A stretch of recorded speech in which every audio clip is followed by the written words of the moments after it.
আমার গায়ে হাত তোলা থেকে শুরু করে মানসিক টর্চার, সারাক্ষণ হুমকি, এই 4-5টা বছর আমি কিভাবে কাটিয়েছি সেটা আমি ছাড়া কেউ জানে, আমার পরিবার ছাড়া আমি ছাড়া কেউ জানে না।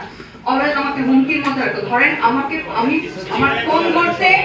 আমার ফোন ধরতে দেরি হয়েছে, আমি ওয়াশরুমে অথবা আমি নামাজরত অবস্থায় আমি ফোন করতে না পারলে সে আমাকে হুমকি দিত। জুয়েলের সাথে আমার পরিচয় হয় 2018 সালের সেপ্টেম্বর অক্টোবরের দিকে। তার আগে আমার ছেলেকে আমি ভর্তি করাই।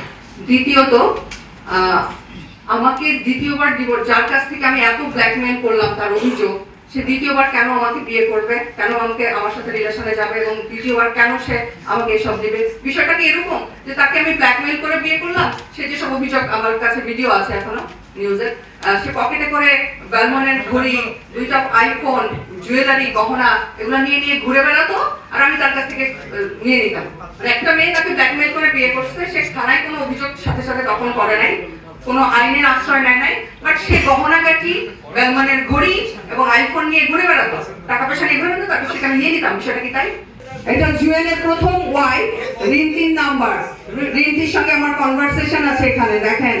আমি রিন্তিকে লিখেছি সৌদি আরবে যাওয়ার পর যে জুয়েল কি তোমরা কি তাড়াতাড়ি আসবা, এর মধ্যে জুয়েল কি দেশে আসবে।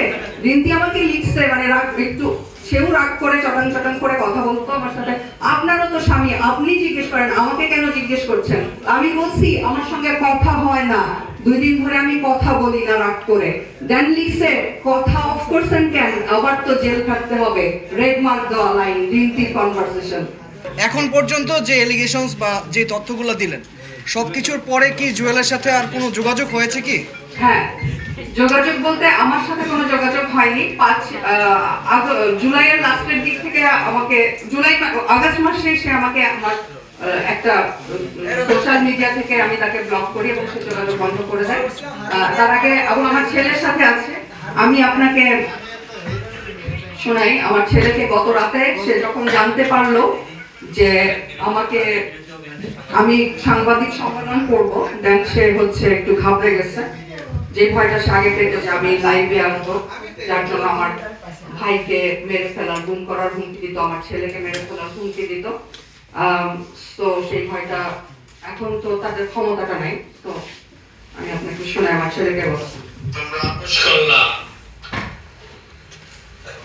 সেইভাবে আমি বিদেশ চলে আসলাম। তারপরে এখন তোমার আম্মু কি সাংবাদিক সম্মেলন করবে, এগুলা সাংবাদিক সম্মেলন কিসের উপরে করবে, সে কি মানে এগুলা তুমি আমাকে বললা যে মামা আপনি টেনশন করেন না, সে কিছু করবে না, তুমি বলো না আমাকে? এই কথাটা সে কেন বলছে যে আমি যখন আমেরিকা যাওয়ার পরে হুমকি দিচ্ছিল আমাকে, আমি যখন লাইভে আসতে চাইলাম তখন আমার ভাইকে গুম করতে চাইলো, ইভেন আমার আত্মীয় স্বজন কেউ যে মামলা দিকে এইসব ভয় দেখাইছে।